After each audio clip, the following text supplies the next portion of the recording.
আমি হযরতে ওমরের আদর্শকে ধারণ করি, আমি তার রাজনীতিকে ফলো করি, আমি ওমরের মানুষের পক্ষে দাঁড়ানো, পাশে দাঁড়ানোর সেটাকে আমি ধারণ করি। আমার ধারক বাহক যদি কেউ থাকে তাহলে এই রাজনীতির ময়দানে একমাত্র হযরত ওমর থাকবে।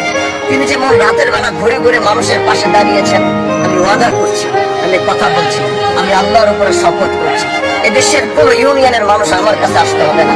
আমি আল্লাহর উপরে শপথ করে আমি বলতে পারবো, তিনি আমার কাছে আসার আগে তার সমস্যার কথা শুনে আমি তার কাছে যাব। আমার রাতের বেলা ওমর কাঁধের ভিতরে, রাতের বেলা গমের বস্তা, আটার বস্তা উঠেছে। আমি হয়তো গমের বস্তা, আটার বস্তা উঠাইতে পারবো না, কিন্তু আমি নিয়ম করেছি আমি একটা পিক আপ নেবো, ওই পিক আপের ভিতরে খাবার দাবার থাকবে, ওইটা নিয়ে আমি রাতের বেলা ঘুরবো। আজকে কে খাই নাই রাতের বেলা, কে অনাহারে ঘুমাচ্ছে, আমি আগের থেকে খবর নিয়ে তার পাশে যাব, তার পক্ষে কথা বলবো। কে ভাই ভাই জায়গা জমি নিয়ে ঝামেলা করছে, তার যেন আমার কাছে আসতে হয়, আমি আগে ইনফরমেশন নেব। আমি তার কাছে গিয়ে ওই রাতের বেলা ওইখানে বসে আমি তার সাথে তার সমস্যার সমাধান করবো। এরকম এক চাওয়া আমাদের।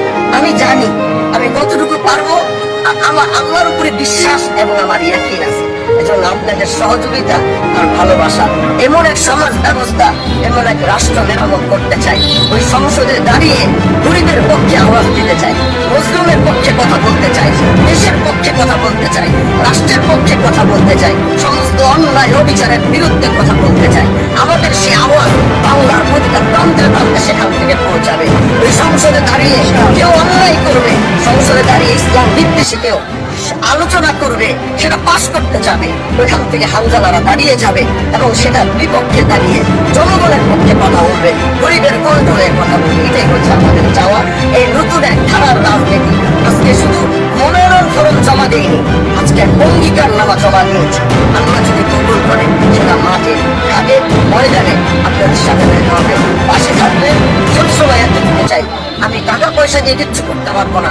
এই দেশের কেউ যদি আমাকে ভালোবাসে, আমি তার মনের ভালোবাসা চাই, সে দিল থেকে আমাকে ভালোবাসবে। আমার আমি নমিনেশন ফরম আমাদের 50,000 টাকা জমা, 15,000 টাকা আমাদের খরচ, প্রায় 65,000 টাকা।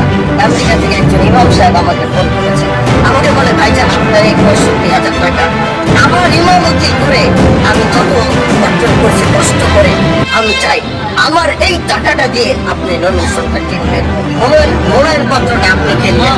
তিনি 65,000 টাকা ইনসেন্ট আমাকে পাঠিয়েছে, আপনার মনোনয়ন ফরম কিনেছি। এটাই হচ্ছে মানুষের ভালোবাসা। আমি এর থেকে বেশি কিচ্ছু চাই না, এতটুকুই আমার পাওয়া। আমার বুনিয়াদ একটা কষ্টের ঘামের টাকা দিয়ে মনোনয়ন কিনা। আমার বিশ্বাস এদেশের মানুষ যদি পাশে থাকে, আমরা তাদের পক্ষে লড়বো, তাদের পক্ষে কথা বলবো, নতুন এক গন্তব্যের দিকে ছুটবো ইনশাআল্লাহ।